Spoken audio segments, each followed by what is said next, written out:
Okay, we have chapter 3 of experimental interviews, and this time we're featuring James Kelly, the frontman of Guard Dog Records. This is more an interview about James Kelly than Guard Dog Records. We touch on Guard Dog Records, go a little bit into the background. On the Guard Dog Records profile channel, he describes various types of folk music, experimental music, astral jazz, foreboding noise, funky musings. There's a little bit of everything, and James is adding to the label weekly. So you see neat postings on Mondays and Tuesdays now. Various other genres of music, all leaning toward a more or less experimental bent. One thing I really wanted to dive into here was the effects of the YouTube experimental community on the growth of the artist. And James touched on this a lot, kind of just musing on participating in the experimental community, how much it's grown, how much support there is, and how much good music there is the basic message. Couple takeaways with James. He really kind of drove home the importance of not only just the honesty of tone and the sincerity of the artists who participate in this community, but just talking about human behavior as an inspiration for songwriting. And so there, James might be slightly different from other artists, songwriter, singer. And I would say 99.9% of the artists that I listen to don't feature vocals. And so James is kind of an exception. I'm not always inclined to listen to singer-songwriters, but the more I keep going back and listening to these tracks, the more I keep catching things I didn't catch the first time around. So there you have it. Check this artist out. It's about an hour conversation. Definitely go to the Guard Dog Records label. There's tons of music there being posted almost daily every week, and I know you'll find it. And raising fists in sunshine and screaming, yeah. Always in the morning with no pants. And nowhere else is better than in my head. Smile on my face, I'm burning incense. A legal smile, I am intense. Let it go.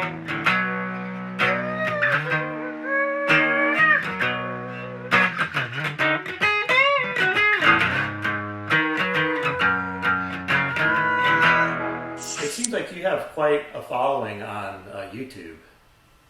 Like you're one of the ones that people are looking for.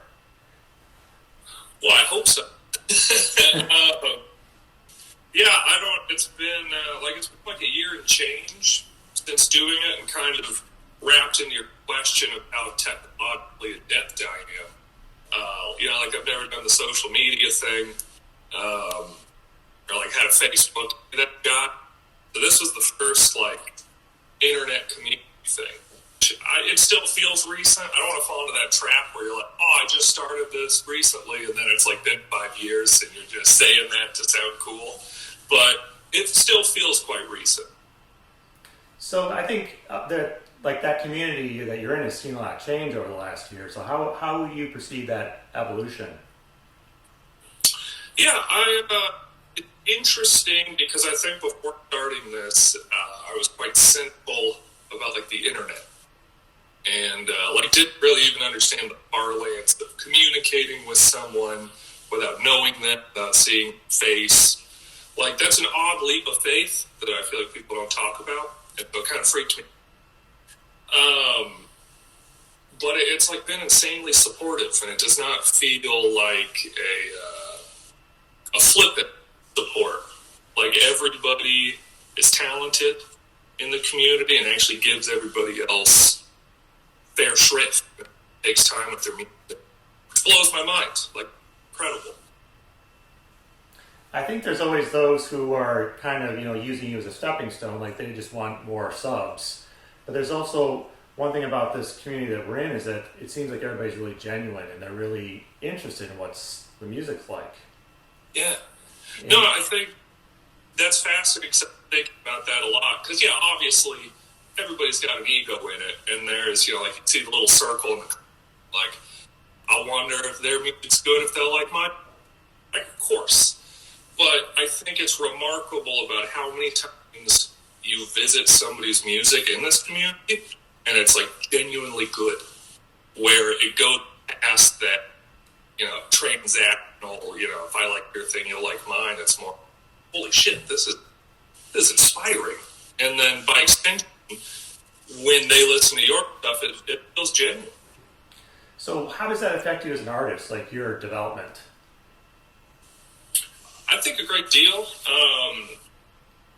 One thing, I don't think really it's affected confidence per se, because, like kind of like basketball shooters kind of shoot, the main tenet of being music is being pretty fearless and confident in your sound.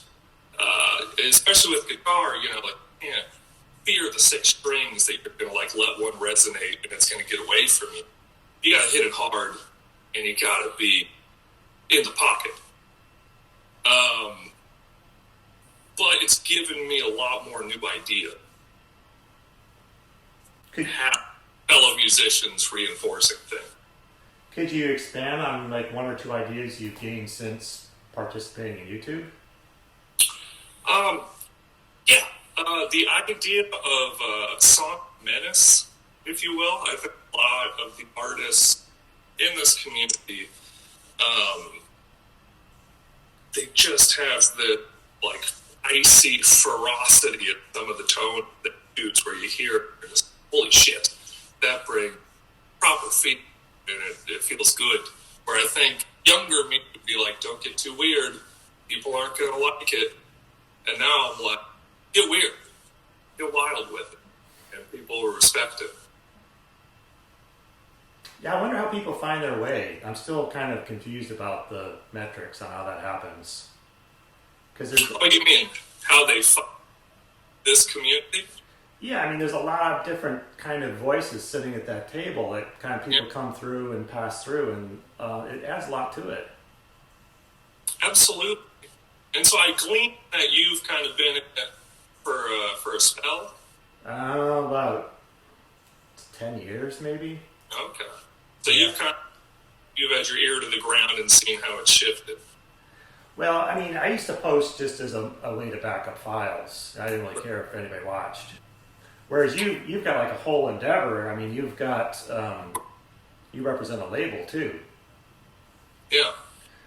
Would you want to take a minute to kind of take us on a journey through the Guard Dog roster? Like what's happening there? Yeah, absolutely. Forgive me for two things. Number one, it's kind of hard to trace.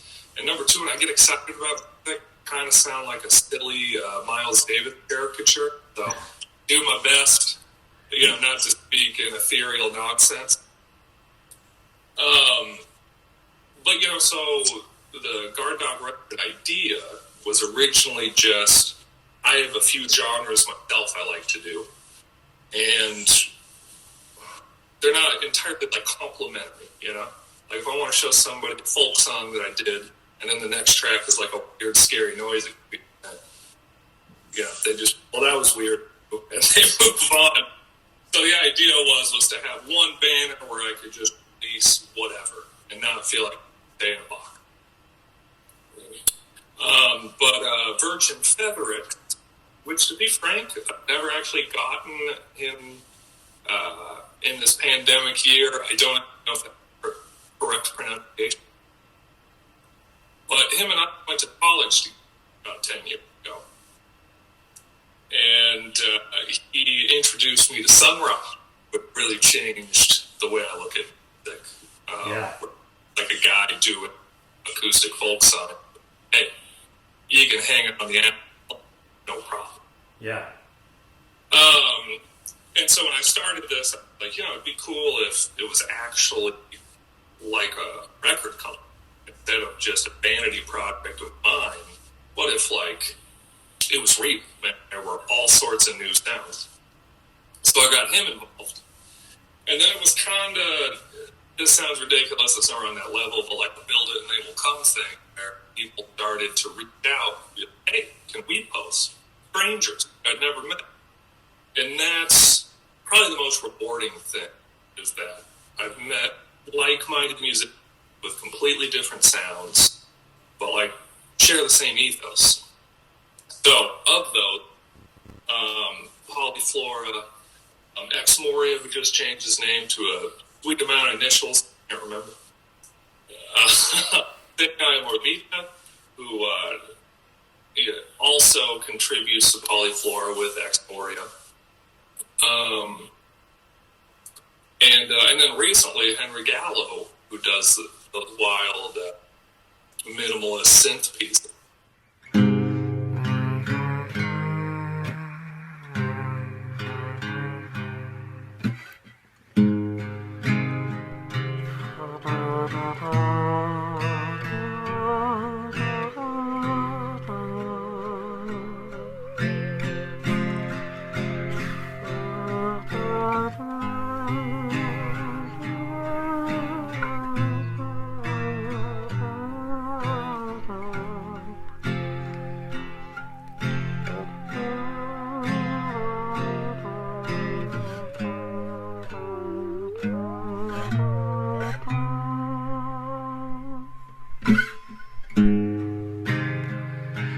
Saving faces in the crowd, and now allowed to scream loudly and proud. I'm hearing a new sound, and often now you come around. Confidence, of course, is found.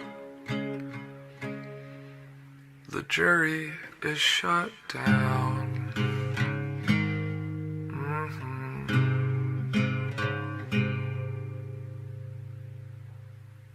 So what's the criteria for coming on board? Colloquially, if it gets down. But no, I think, and I was thinking about this with the community in general, we're vaguely, abstractly talking about, is the appreciation of tone, I think, is huge. And like, that's my criteria, is if the tone's honest. Because I think, like, one of my biggest pet peeves is like that loud acoustic guitar sound. I don't know if you know what I'm talking about. No, describe that. What is it? It's like you hear it on live recordings or like the Dave Matthews Band, stuff like that. Where there's no heart to it. It's like there was no proper thought about our sound. It's just like really tinny and light and backstory. Or on the other end, you know, like those generic like keyboard sample packs that some people use, where like there's no human imprint on the music. Wouldn't some people argue that it's so professional that it no longer has the flaw of being human? Yes, exactly. And so that's the thing for me, is it's just like, is there honest tension in the tone in music? And then is there a little bit of daring in that? And then like that's the criteria. So you mentioned Sun Ra, but name a couple artists early on that really kind of broke the barrier for you, that kind of like dropped the veil and you could see that honesty of tone. That's a great question.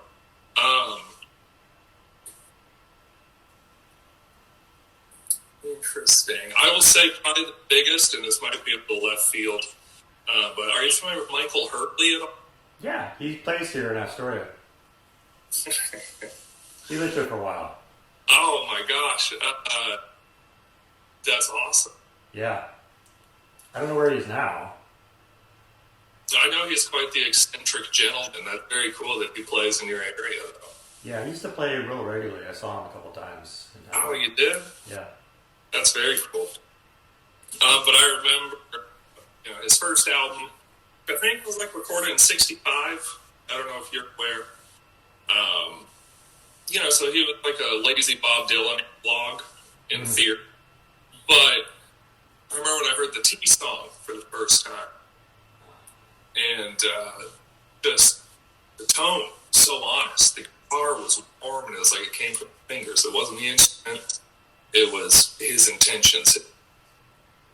And that voice was just, I don't know, it's indescribable. But I think that was one of the big moments. And shaking your fist at the politician's wish. Hail the laughing fish, Marshall Rogers sets the dish. Pork-bellied bills and a flask of cheap swill. Separate your dreams from reality, it's mean. Won't ever die from lack of thrill. And every little deal with the devil's gone wrong. He loves this song, it reminds him he's strong. Mephistopheles, he hates to say please. Just wants to take the stranger in Belize. Everything necessitates makes. I don't ever believe in poor mistakes.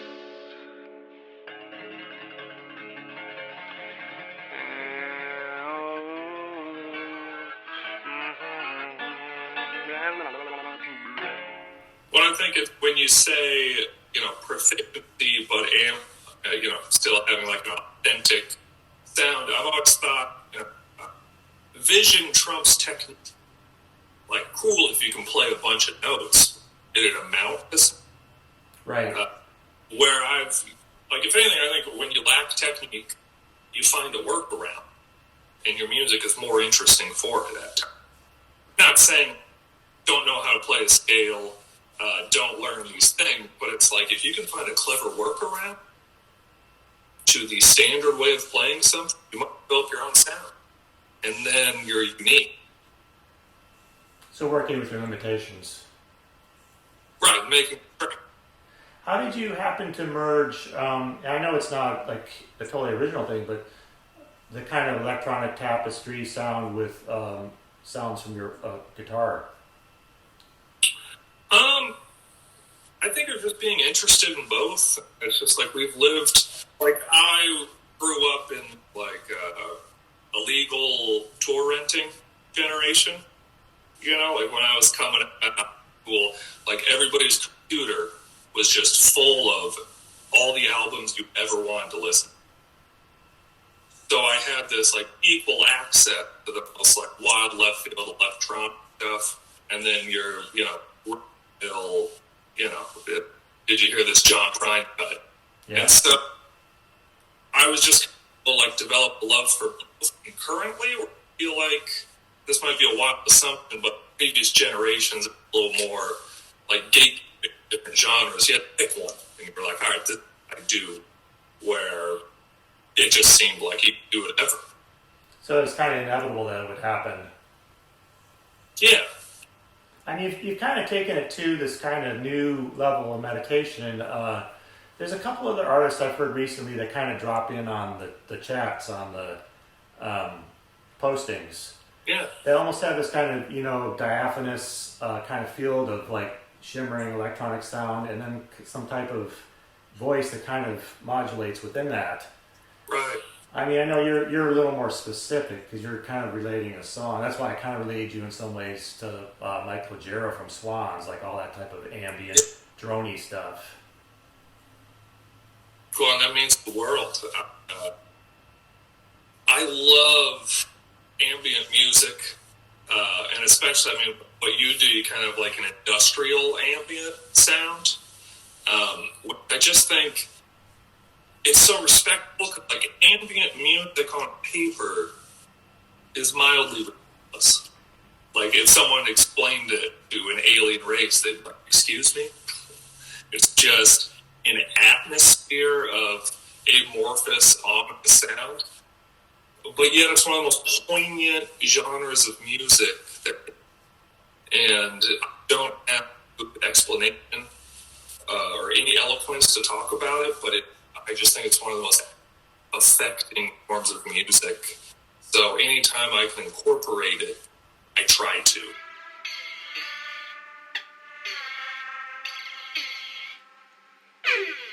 There are some things I should have done,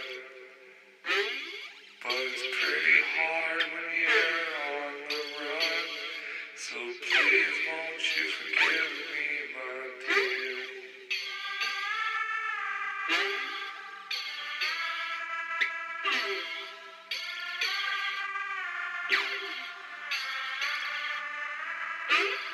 I'm not the most honest of guys, but you gotta admit you like my disguise, so don't make me change, oh boo.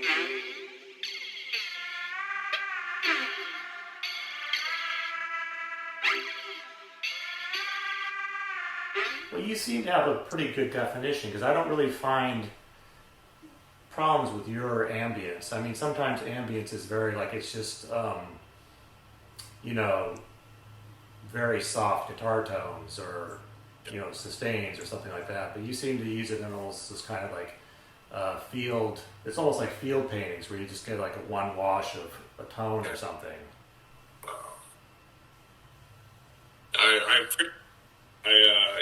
I do like musical choices to sound deliberate. How much work do you reject as opposed to release?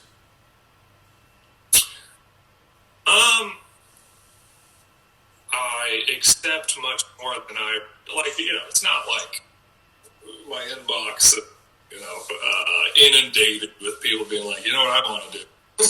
But I've been incredibly fortunate that there's been a handful of things that I was like, it's good, but it doesn't rip fit the overall tone. Even though you might laugh at it because there's a bunch of different sounds on the channel, but I think there's a thread of authentic intention. Ripping sonic possibility from the ether. Everybody that submits music, they want to explore something. So, who is your ultimate listener? Well, so this is. So I was thinking, I also wanted to praise individual channels, and then I thought, how a rapper will get on stage for something and then forget to mention his wife at the Academy Awards. I feel like it's dangerous to be like, who's great, this person, because then by definition you're ostracizing someone else. Yeah. And I'm sure you've noticed this being in YouTube for a while, but I mean, it ebbs and flows. People have lives, they have attention spans.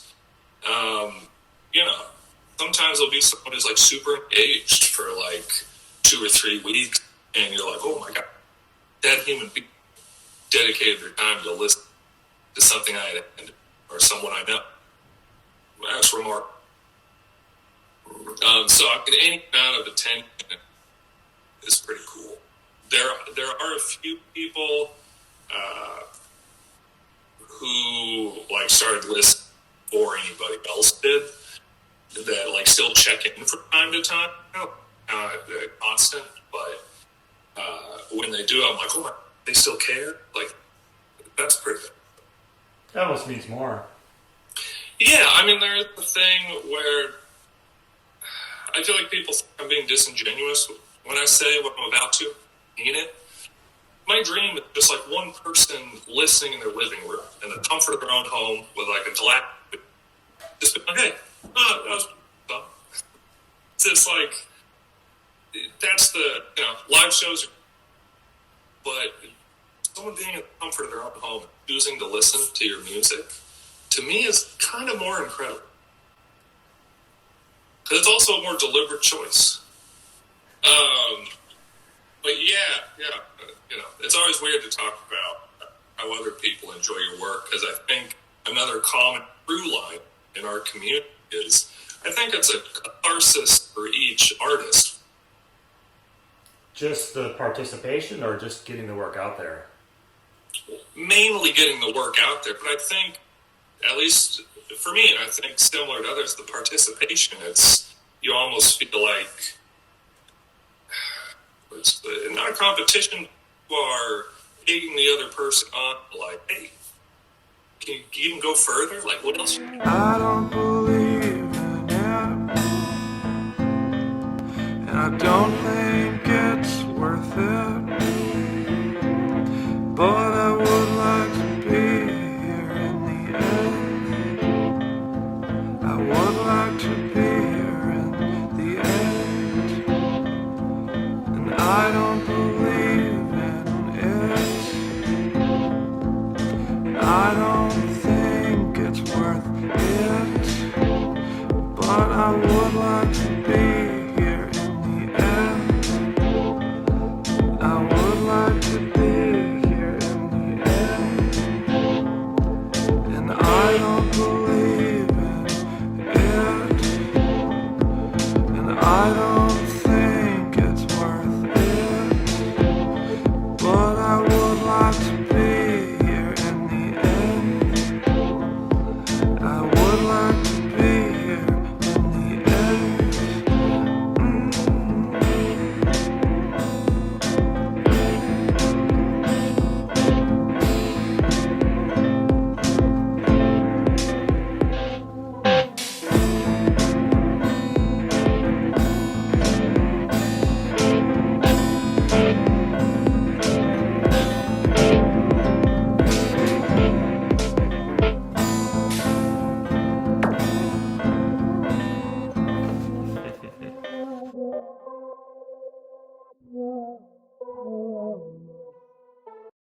And this is something I tried to, touched on with Max Weathersfield a little bit.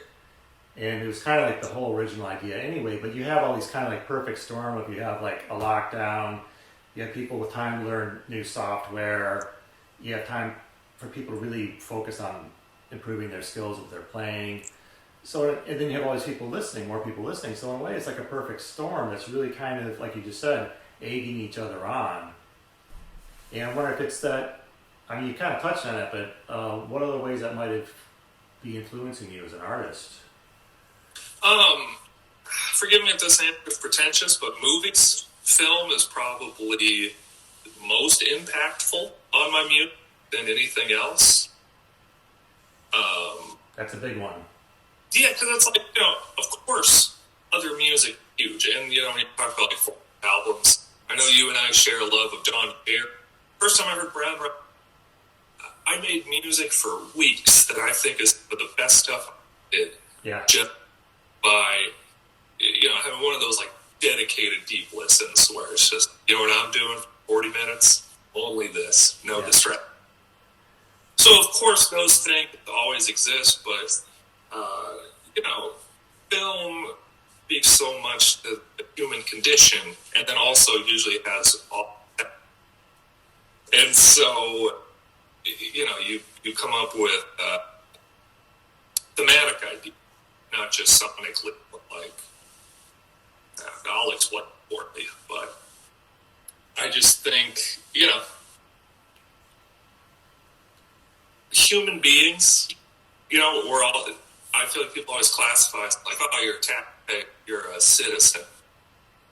Art depicts us as like, we're creatures, and that's what I love. Watch film, you're reminded that you're a creature and you've got a lot of power. And so it always inspires a great deal to then go make music. Yeah, you're really heading into the cinematic references there. You talked about like Lynch being central to kind of this group of people. Like all of us, it seems like. Yeah, and I think another one that actually kind of comes up a lot is John Carpenter. Yeah, oh yeah. I try to bring him up all the time because not only does a lot of the music have that respect to the synth, and this goes back to why I think there's so much good tone in our community, is just like knowing how to respect the possibility of a synth, I think is a hell of a talent. because it's not just plugging it in and hitting the note. Like you have to understand how to make it sing. And like Carpenter is the classic tour guard of like, cheap keyboard. I'm going to make this soundtrack to a feature film. It's remarkable. And that was kind of an aesthetic that came out of a lot of horror movies of the late 70s. Like even Tobe Hooper with like Texas Chainsaw Massacre was another, the types of sounds in that were really experimental. Absolutely. I think of Dario Argento a lot too, like Goblins and that dominant synth sound. Yeah, it's weird that's had like resurgence, a lot of like indie art house film now, where I'm a big cake guy, so like films like Mandy and stuff, they're pretty much recycling those ideas, but they're like hot and fresh now. I mean, they are great. What are like some films that really directly impacted your craft as a musician? So I mean, with the Lynch thing, obviously, the Eraserhead influence on like industrial ambient nonsense is well documented, and it worked on this guy too, where it's just like, man, who knew the sound of a factory would be a song? But more specifically, Wild at Heart is my favorite film of all time, and that goes back to being an unironic lover of Nicolas Cage. Like, he's the greatest actor ever. Not like fun, dumb t-shirt way, but in like top 10% films are the best. Ethan Hawke has a great quote where he's like, "There's a lot of water in his beer, but top 10% of filmography is amazing." And it's true. And like Wild at Heart's a perfect encapsulation of that. Have you ever seen it? I know.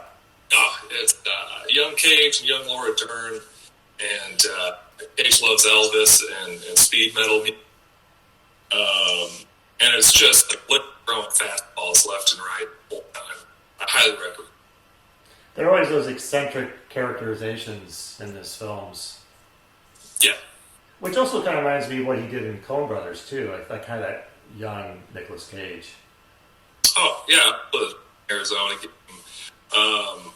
And I think the first time I ever saw Magnolia, like from a songwriting perspective, kind of shaped most because there's such just like lyrical beauty to that movie. Where like with a lot of songs, where like if someone said what that about, you'd say, I don't know, but beautiful, and it was poignant and it mattered. That movie kind of taught you can be, ambiguous, don't have some. I think there's something about P.T. Anderson, his films kind of moving in a cycle through his own personal biography, that evolution of his own life. I can very much see. They're just, almost kind of like spiritual type movies. But I could see, like you were saying that, I could just see like maybe writing a whole cycle or like doing your own soundtrack. I mean, have you ever been inspired to make a soundtrack for a film? My dream would be to do a video game. To be honest, because also video games is kind of the other big of like what inspires me. Would you design the game as well? Hell no, I would. Well, one can dream, but I don't have the technological know-how to even get close. Yeah, I mean, you can work with a think tank of artists. That's true. I don't think I'm charming enough to impress a think tank.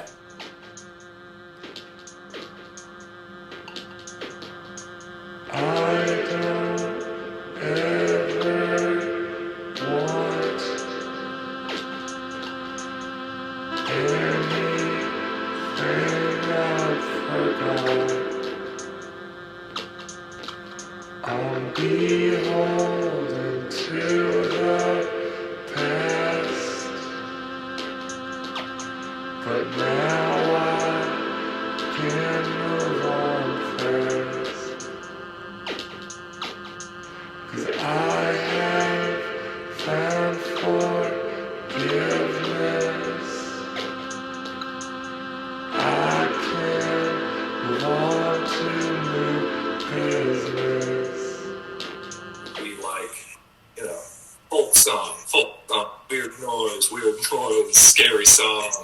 rational song, and I would be really proud of it, and like people would listen and just be like, there was a lot.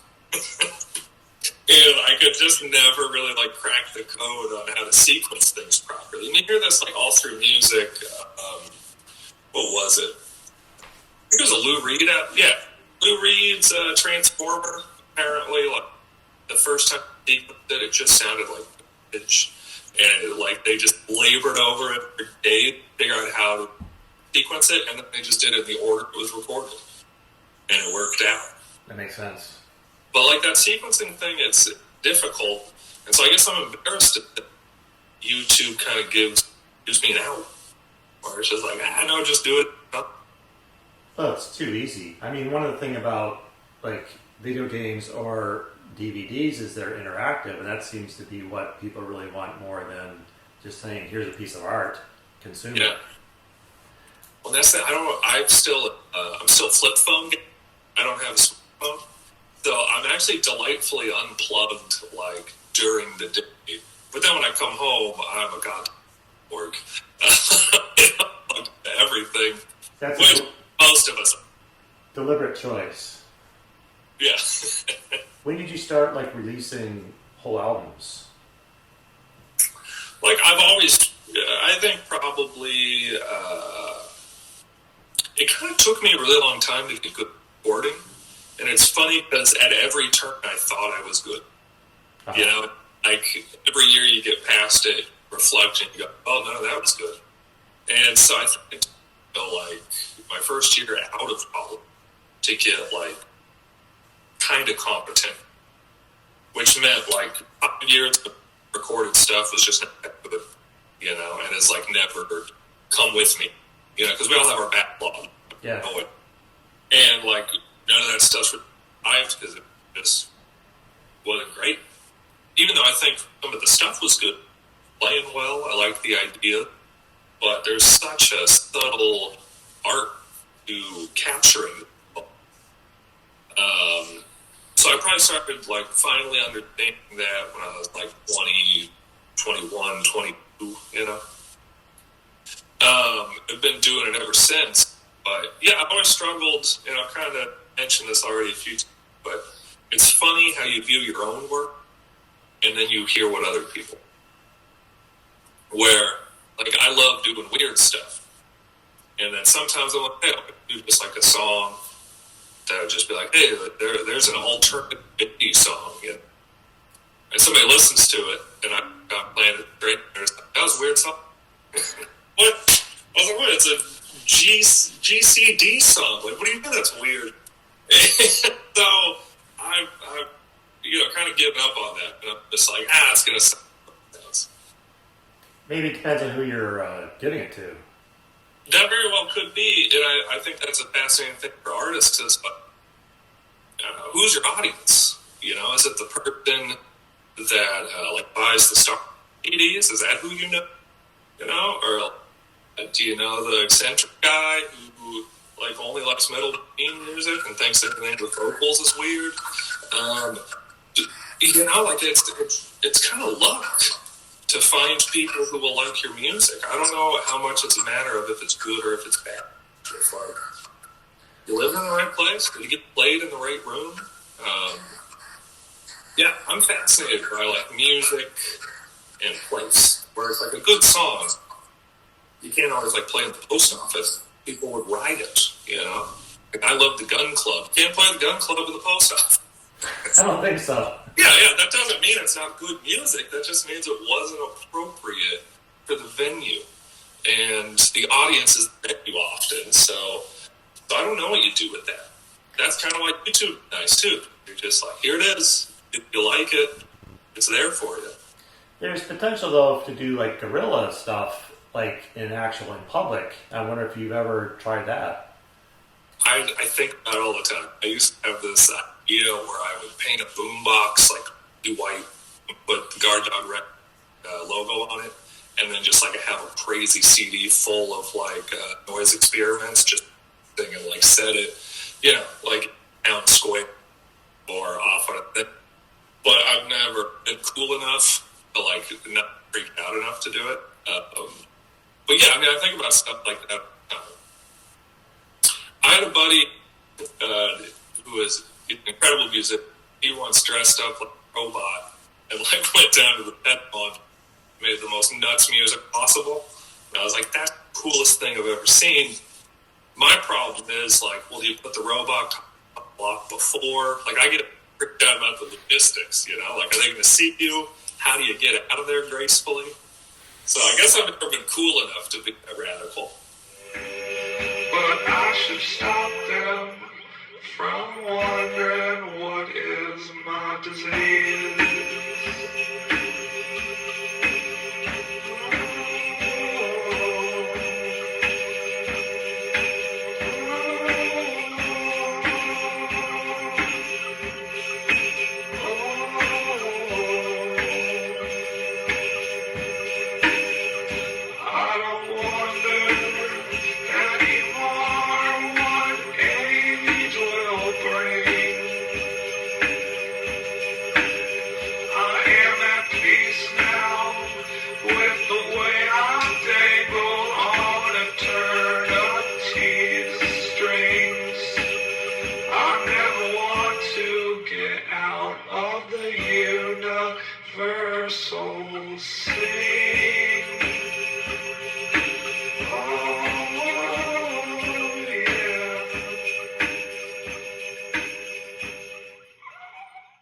Dream at some point, not dreams would be very easy to do, but it's like to utilize the QR code technology and just have like a scattering of flyers where people could just, you know, it'd be like noise here, you know, like people scan it and it'd be like, we're on your phone, deal with it. I don't know, in this heightened age of security, if people are comfortable doing it. But I do want, you know, like we have musicians in Portugal, we have musicians in Italy, and then it's where it's like, I could come up with something. You get a little more pull. And I think everybody in it works hard on the music. I'd like more people to hear. Is that kind of what you foresee for the near future, is maybe going overseas to help promote the label? Well, state of international travel, I think, is quite fraught. But I mean, of course, that would be pretty cool. I do, you know, this has been the year of hibernation for everybody, but I would like to become more earnest in like disseminating the sound coming up here. So that's not a crazy idea. So I didn't even ask you, like, how many platforms is Guard Dog on? This, and then like the cacophonous Reddit machine. How's that going? I think I looked at the label face page on Reddit.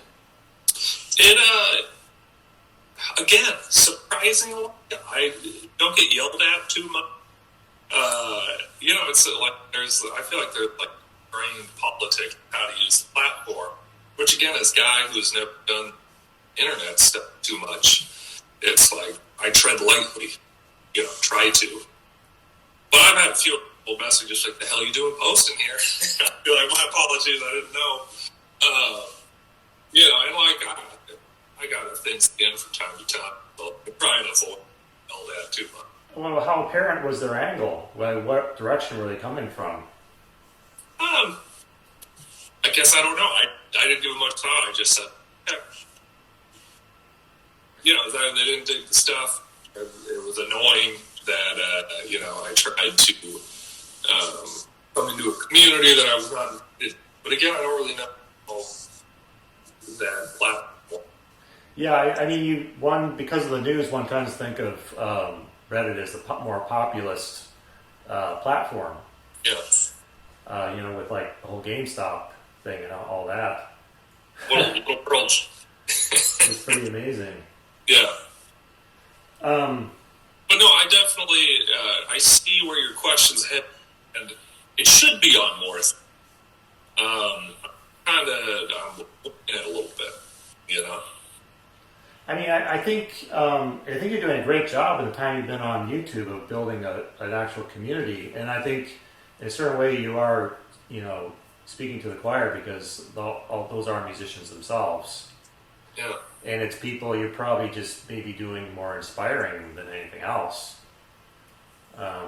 Which kind of leads you to ask, like, what's the purpose of a label, too? Well, the purpose is the inspiration, like, for disparate noise to come together and celebrate the search. Like, I always speak in modest goals when it comes to music, because I think at the end of the day, it's a blessing to have it as an outlet. Like, not judging other people, but can you imagine if you're out, like, jogging, or doing puzzles? Like, again, we all have our things, but it's like, mine gets to be music? Like, that's the goal. Tests and failures notwithstanding, all things equal, measured well, isometric points of sharing, always tipping you the tell. Do not worry, do not shell any more out of selfish hell, do sell.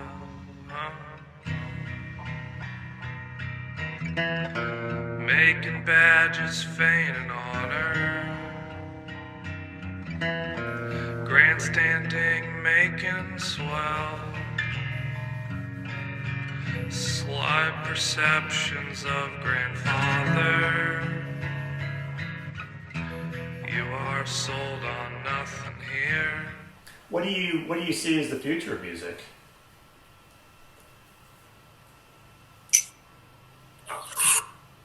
I don't know. I mean, it's in a weird spot where it's starting to come up against any notion of commodification, as far as streaming music, or, like Super Bowl halftime show, more about performing music. That's starting to happen just in general in popular music, where it's like, can you dance to this? And it's like, well, is it a good song? Like, who cares if it's a factory or music video factory? I don't know what the future of music is, but I know that it is one of the most noble pursuits for, again, the human creature. Like, it's a remarkable reflection of nature around. And oddly enough, that's kind of all I need, because it keeps me honest, keeps me freaking out. Is there a line that you won't cross in terms of, like, getting your music to a bigger audience?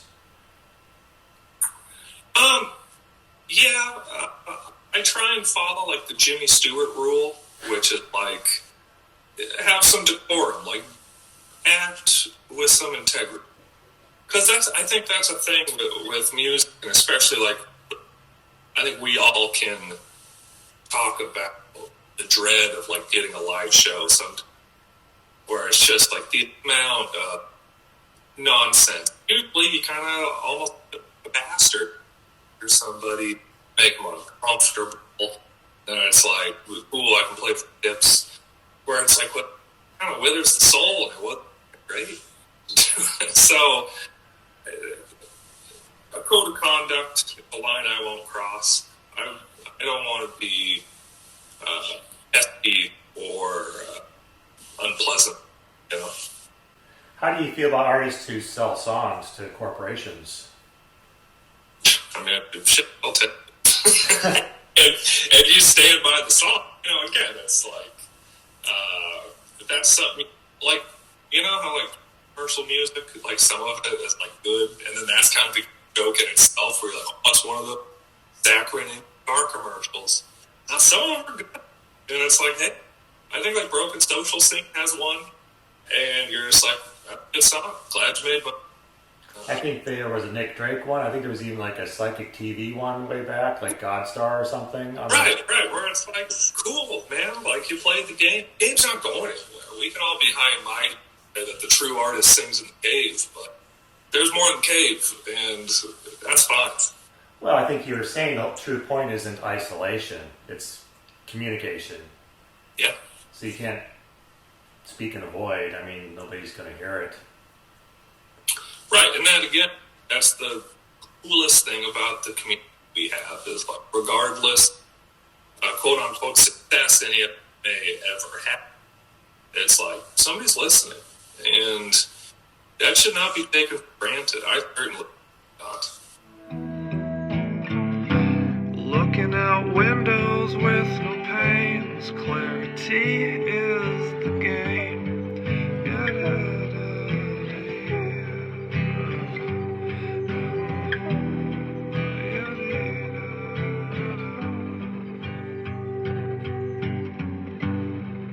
I'm often in cloth chains at the edges of your frames.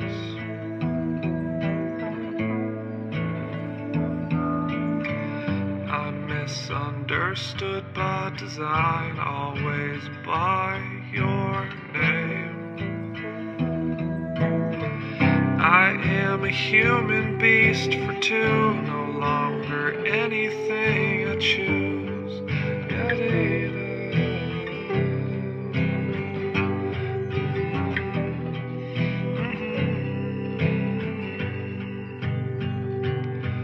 And what did you need to say? I'll never get away.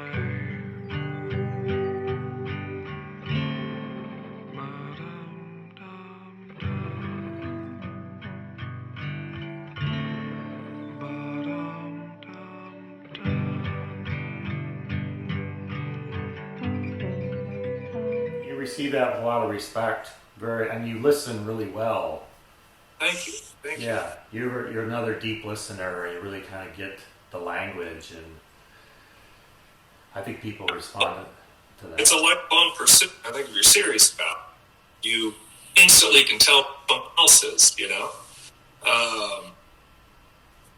Because, like, it is weird that there's so many, like, hacky ways to make music now. Like, I use GarageBand as, like, a finishing program. And it is amazing. You hit, like, 3 buttons. You have a pretty hacky song without it really trying at all. They're like, hey, you want your robot drummer? No, I don't want my robot drummer. Like, what are you talking about? Like, it's me. I want to deliberately have made this. But it is crazy how easy it is to just make music now. So when you hear the real thing, that command effect. But when you click on any of our community videos and see who's listening, you look at their music and you're like, dude, 9 out of 10 are really good. Like, how is that possible? So then what's like your take on contemporary pop music? I've noticed there's this trend of new cool hip thing to say is that you like all things and that it's awesome. I'm not going to be that guy. All right, go for it. You know, where I'm supposed to be like, you know, it was deep and awesome. He gets down. Yeah, it's just fun. You know, I think most of the like mainstream radio trends every decade, none of them have aged that well. You know,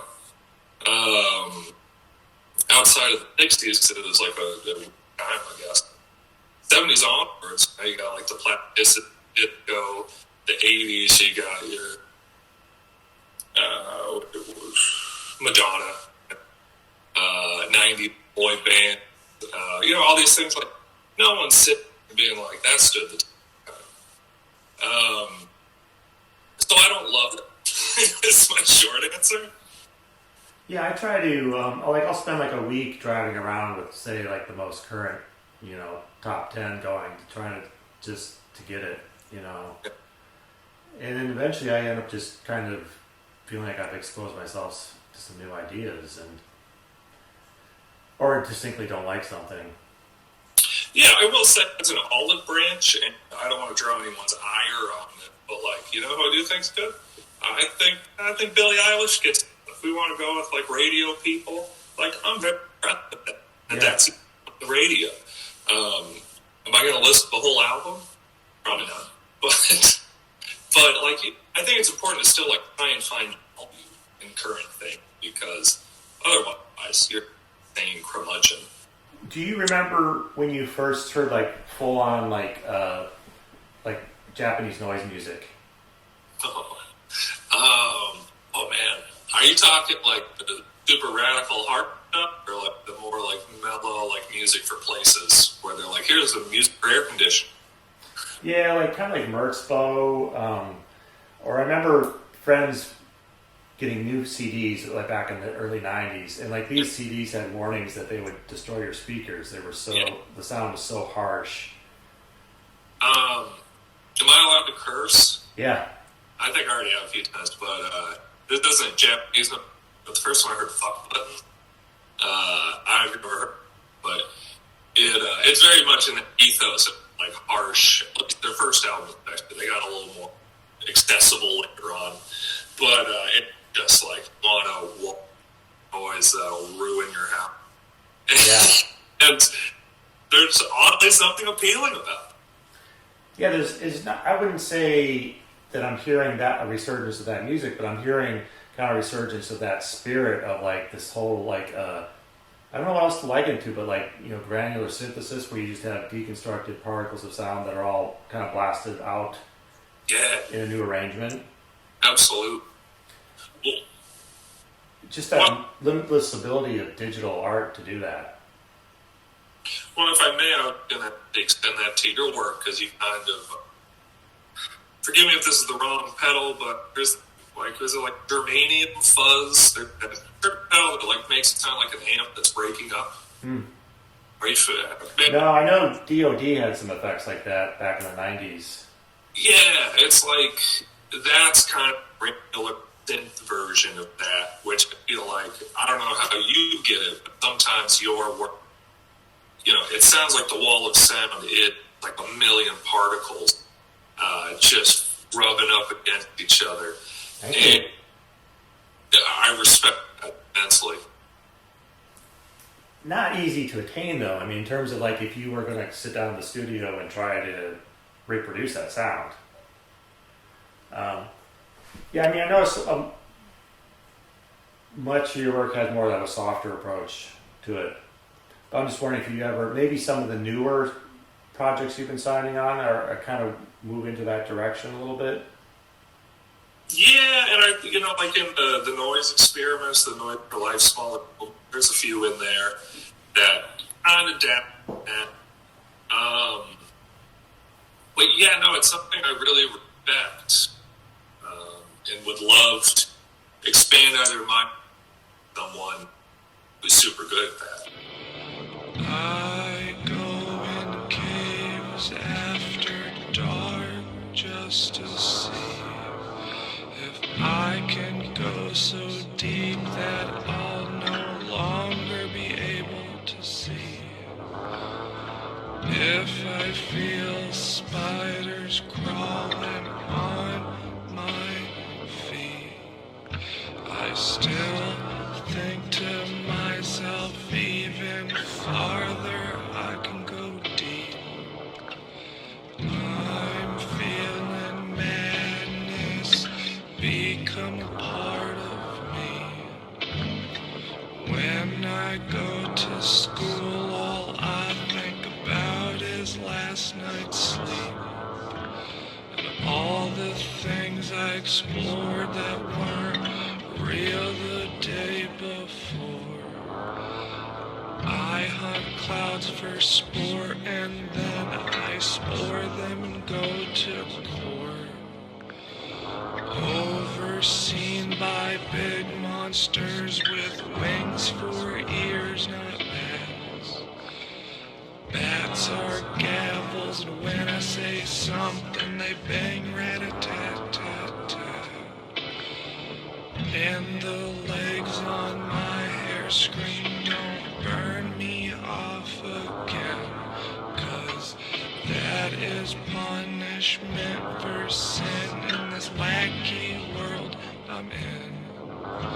So back to reality, in my cave I look for an underground lake. I've got Herzog mistakes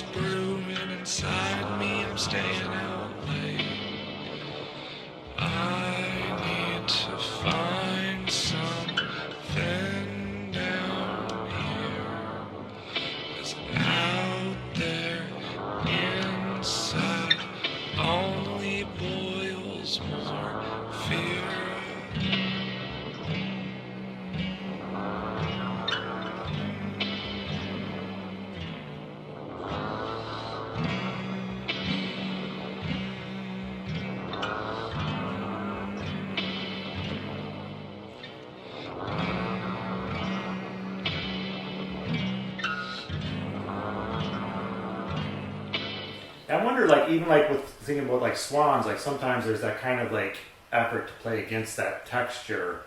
Whereas, I don't know, I get the feeling more with some work you've done that it just kind of falls in parallel. It doesn't like, it's not quite so aggressive. It just kind of, well, like, what was the one piece where you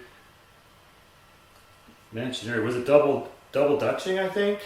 Maybe? Right. That one today. Yeah, like this, there's kind of like electronic loop that kind of builds back into the rhythm. Yeah, you know what, so, forgive me if this is not really the question, but my process always do as much live and then like go back later, clean it up with like the EQ. Like that's simply a free jam where it was like the Casio running through like one of those old Casio keyboards, and then just do the song over at live. So I think like parallel being lockstep that you're discussing, so it happens in the moment. It's not like I record and then overdub it. Because for me, I can never sing and play genuinely. Usually over like an over. I have to do it live in the moment. Because then you're in the atmosphere of it. I'm a very much like in the groove, in the pocket kind of guy. That goes back to like sounding off. Where like it's very important that it has organic feel to me. So I try and do it, but one takes possible.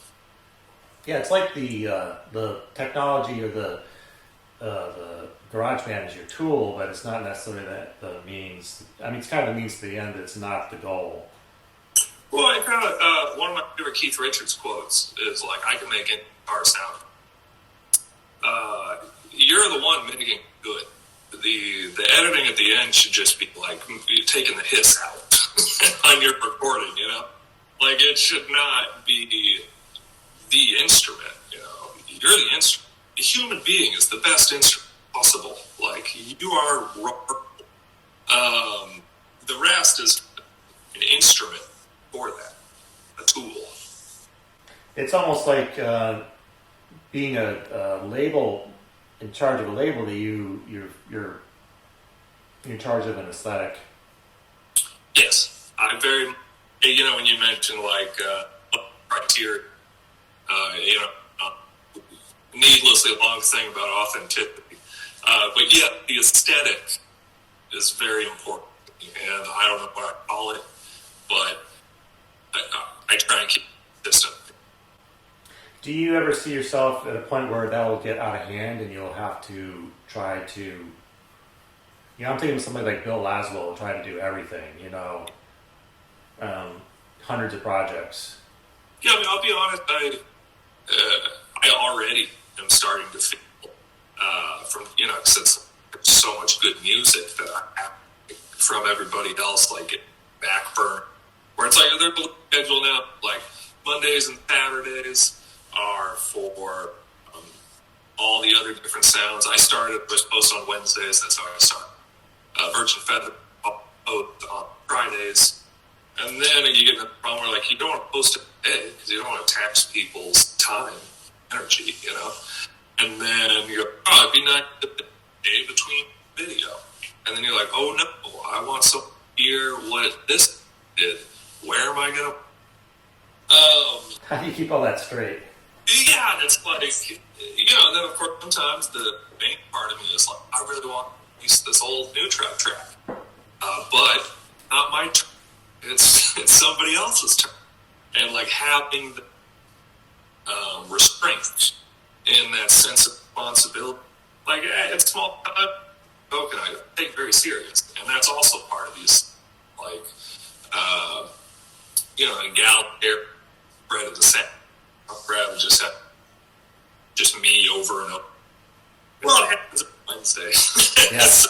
So, I mean, there could be just, I funneled it that way. I mean, that was the beginning of it. It was just me on Wednesdays, and every once in a while I'd post either a noise piece or a crowd show dark. Yeah. But then it really started getting off when I started adding other people. So has this led to any other invitations in the music world? Like compilations or, So I have, and this was actually more through, so one time somebody asked if you do piece in the comments, and I just sent a compilation on the house. I was, again, you mean, like, I don't really see it as a profit. I'm like, hey, if you want to use it, I'll send it to you. Yeah. Give me that. And so that meant the world to me. Someone invited me to a Discord thing a few weeks ago on Reddit, and I got scared and responded to never use that technology. But good respond and say yes. Well, I actually say that sincerely. I'm not just doing a bit. I kind of hope it's the Guard Dog Record. I'm quite married to the outlet because it not only allows you to do other weird stuff. Like, I'm not going to say like my stuff the stuff under my, like if I want to be known for something, I'd rather be known for my James Kelly stuff, like my noise experience. Yet, I'm just as proud as those. And if somebody else, people dug more, like, hell yeah. Your ego take like a second and be like, sure. No, good for them. Like, I'm not going to lie and be like, wouldn't freak me out at first, but then, like, no, that's excellent.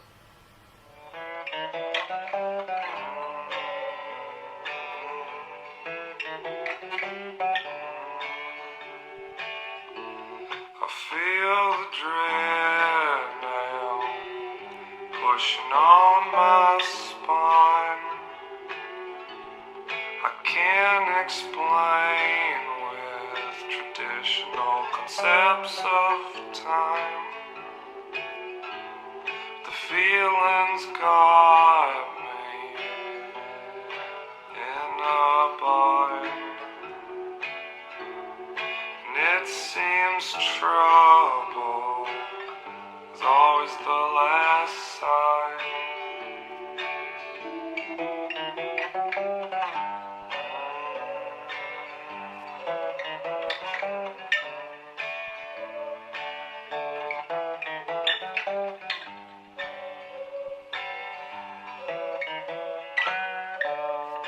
My fear is that we'll get doing this and I'll be like, I don't think I'm pressed upon everybody in the community how much is given me. Like, it's been awesome. Because honestly, I don't think anybody would care. And then, like, you got somebody else, like, I liked your music. Instead of them just going dark, they go, thank you. Glad you really look. And reminds me of it. And it's like, out in the world, usually musicians are kind of, they can be cat, Yeah. Like, doing like an open mic, the guy before you is like, you suck.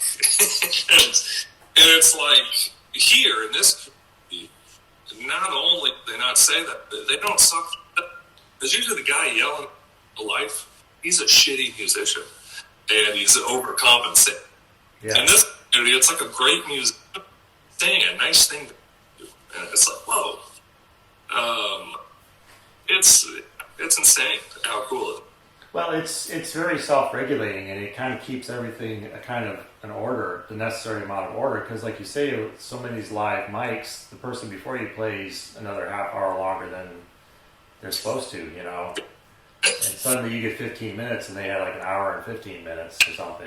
Right, and the audience is stacked with their twin friends who don't like them, and they're just lying to them. And you're like, oh man. Yeah, no, it's so cool. And again, I almost wish I could start naming names because, there's so many special people. Yeah, they really are. I know. I just know I'd forget somebody. And I do it with the self-regulating thing, like, you mentioned this at the beginning where, like, some people do, like, the sub for sub thing. And, whatever, but it, like, there's a lot of integrity. I feel like the listening choice people make in this community. I don't see people just like, piling up fake like or like comments that are there to show that you stuck by. The majority just feels authentic. Which maybe I'm naive, but I do not think it was the internet, to be honest. Right, it kind of contradicts everything I learned before that, that it's usually a lot of trolls. I wonder when like the summer of love is going to end and it's going to turn into, you know, like the nasty nightmare that follows. Yeah, I'm very much raised to believe that time will come. But I mean, honestly, with how it's going now, I don't see that eventuality. But you're right. Time's a flat circle. It can always disappoint. But I'm cautiously optimistic. Yeah, I see good things ahead. I mean, I think it'll continue to grow. And it's weird. You don't really notice growth while it happens. Yeah. You know? Like take a step back, and it seems like every like few months I reflect and go like, "Whoa, things have grown a bit." But the problem with that is so too do your expectations, and that's when you have to like not freak out. Where like used to be like if 5 people video, you'd be like, "I did it, got it."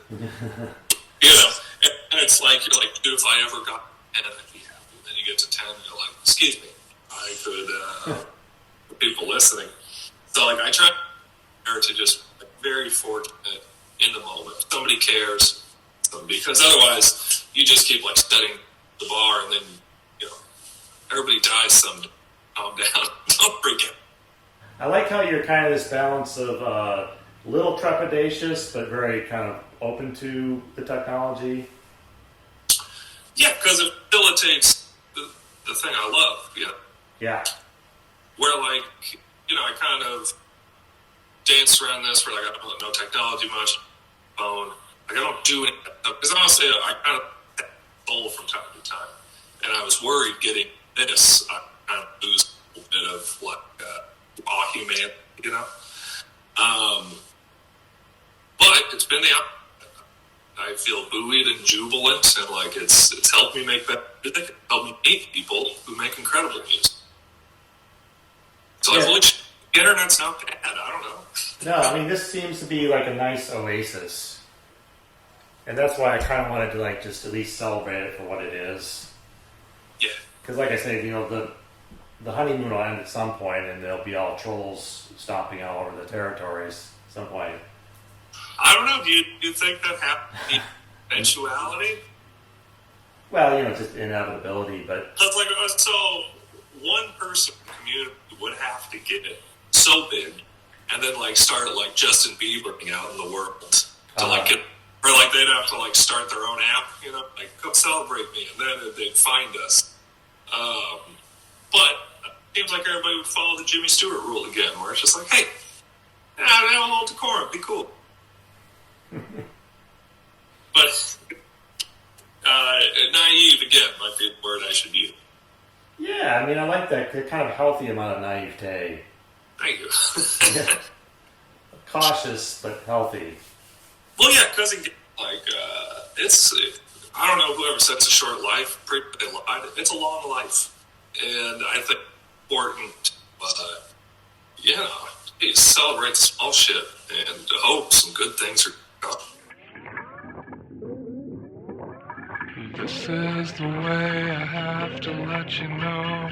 I got some style, but I don't want to go. I said, oh, oh, oh, oh. This is the style, this is the throne. You got the jewels, I want to stay home. Oh, oh, oh, oh. I got some candles and I got a flame. You got a lighter, yes, you got the same. I said, oh, oh, oh. You got a mirror, I got a cloak. You got the might and I got the coke. I said, oh, oh, oh, oh. You got the flush and I got the hearts. You got the space, but I got the part. Yeah, yeah. You got the bag and I got the bottle. You got the story, but I got the novel. Yeah, yeah. Oh. bag and I got the bottle. You got the story, but I got the novel. You got the bag, but I got the bottle. You got the story, but I got the novel. You got the bag and I got the bottle. You got the story, but I got the novel. Yeah, yeah.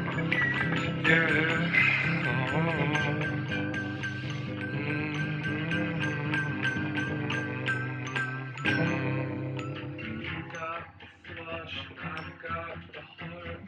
You got the spare.